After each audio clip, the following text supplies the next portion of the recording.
In this video I'm gonna show you all screen lock methods available on CMF Phone 2 Pro.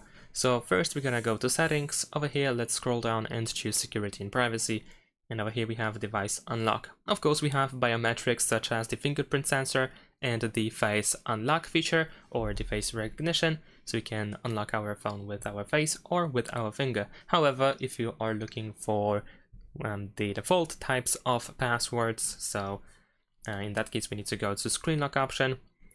Then we can find three main password types, and that is the pattern, where we need to connect dots.